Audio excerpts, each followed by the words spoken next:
Thank you very much for everything, Abraham. I've been a lot happier since I started listening to you. So I've heard you talk about that vibrational manifestation is 99.999% of everything. And it's there as soon as I have a desire, shoot off the rocket of desire. Recently, I've heard a couple of other sources, one being a scientist that talked about the nature of existence, I guess. And he said that what we usually consider empty space is not empty at all. It's the fullness of infinite energy, consciousness. And he's made the claim that the world I interact with, the physical world, what I see, what I manifest, is something like 0 point and then 5 zeros and a 1% of what there is. And the consciousness part that I don't see is 99.59% of what there is. And he talked about how things get created. They just get called out of this energy and given form. Now, where my question comes in is, like, how big of a role does action play? It would seem from his point of view, and sometimes when I listen to you, that action is really a very, like, much smaller part than I normally think it is. Well, we'll put it to you this way, and here's a good definition. We've not offered this before, but you're calling it out.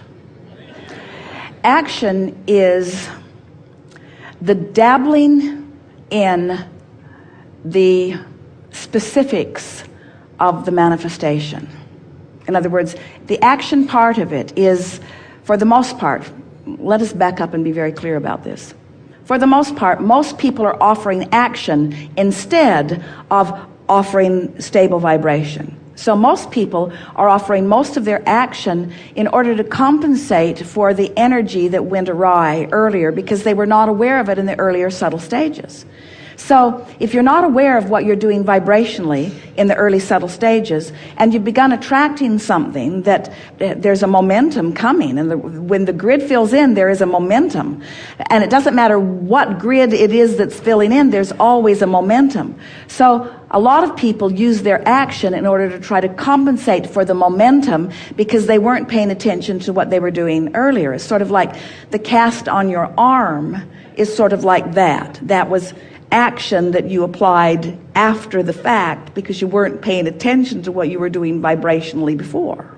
Yeah, and I can see where I can, at least in retrospect, see where I do that. And one place where I think I have some difficulty with the application of that is in, my wife and I run a little business. We're relationship trainers, and I really like it when, going back to what the gentleman first talked about, the general specific, I feel so great when I can be general. Like when I can have the bird's eye view of everything, it feels like, there's a wonderful flow and things come in.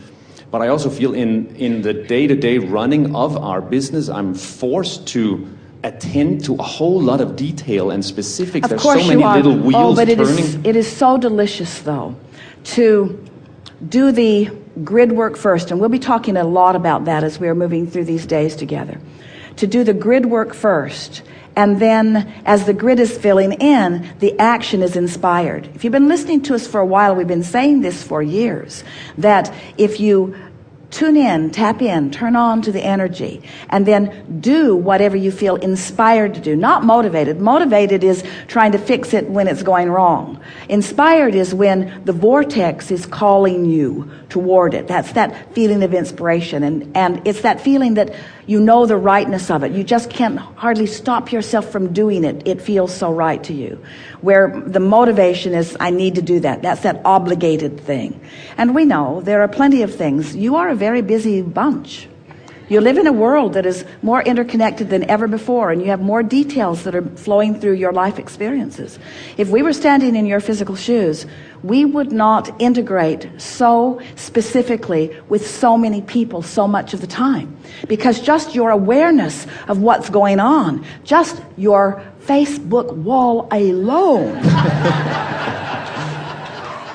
can distract you from the core of who you are. And at the very least, we would set a vibrational tone of our intentional broadcasting, and we would not just let anything be posted to our wall.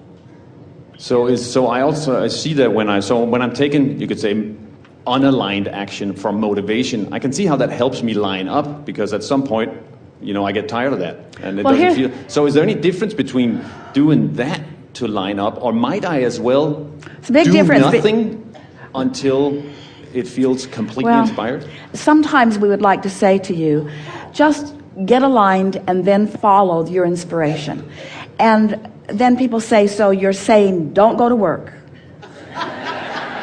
do not give my kids a bath, and do not make my bed, do not mow my lawn, do not do any of those things that I feel responsible to do. And we say, well, the thing about that is that when you don't do what you said that you would do, then usually it gets worse. In other words, because not doing something is taking action too. Ooh, not doing it is an action too. Whether you do it or don't do it, you're taking the action not to do it, just like you're taking the action to do it. Have you noticed how difficult it is not to do something? Jerry used to say to Esther, honey, do not pick up that suitcase. So she would stand there, and the bellman was a bellwoman who was this tall. And Esther is standing there, and she is trying to pick up Esther's suitcase. And Esther is thinking, there's no way in the world that I am not going to help this little person pick up my suitcase. In other words, non-action is more difficult sometimes than action. You want to do what you're inspired to do. Don't make decisions about what you're not going to do, and don't make a lot of decisions about what you are going to do. Make decisions about how you're going to feel, and then do anything you feel like doing. And you're going to discover you're going to be way more active in your aligned state. Way more action is going to occur to you, you see. So then we want to say that since you have different vibrations going on relative to different subjects, and often with a business, there are things that you just need to do. You have responsibilities, and you can't just not do them. But you could do a better job of doing your vibrational work first. And by that we mean meditate more often. We would every single day. We would take the time to quiet our mind. We just would, because that is the easiest way to sort of clear out the vibrational clutter. And then we would make lists of positive aspects, and we would make them about things that are really easy to make them about. We would not be trying to create with our positive aspect book. We would be genuinely tuning ourselves to the frequency of what feels good. So we would pick the easiest things in our life that make us always feel good when we think about them, and we would fill the pages of our book with only that. And then we would look for reasons to appreciate it as often as possible, and then we would do everything else that we feel like we need to do. The best process that we've ever offered for this, Esther was in a sort of fit of frustration with too much to do. And Jerry and Esther were sitting in a restaurant, and they had paper placemats in front of them. And Esther said, Abraham, I don't know what to do. She was sitting there overwhelmed with her list, which was pages and pages and pages long. And so we just encouraged her to draw a line down the middle of the placemat. And we said, on the left side, write, universe, take care of these things. And on the right side, write, I will take care of these things. And then we encouraged Esther to write what she wanted the universe to take care of. And so she made a list, and it was quite a general list. It was quite a general list, because she wasn't thinking in terms of the universe washing the car today. Right. She wasn't thinking in terms of the universe doing those things. It didn't compute in her mind. So she wrote general things like help so-and-so feel better, and help this situation sort of resolve itself. And she just put general things on that side of the list. And we encouraged her to go through her list and pick out the things that she really needed to do, and then put everything else on the universal side of the placemat. Well, so she did. She went down. It took almost an hour after they had finished their meal for Esther to transfer everything to the placemat. And on her side were only 4 things. And we said, do those 4 things. Say to yourself, I'm going to do them. It was something like make a bank deposit, and they were important things that really needed to be done that day. So she accomplished those 4 things, and with relative ease. And to her astonishment, several of the things on the universal side of the placemat happened without her attention to them. And then she was off and running. What this placemat process actually does is it teaches you to let go. It teaches you to let go of the angst, because she only chose the things that she felt were manageable. And in her new decision to only do this much, what she accomplished, which is far more important to the list than anything else, she accomplished a vibrational grid that allowed the universe to do what it's always wanting to do.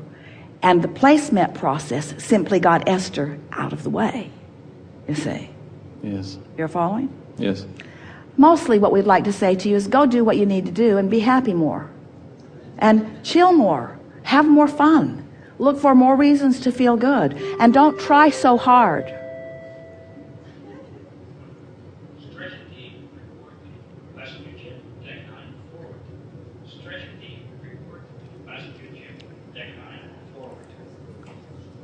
Now that stretcher team should go.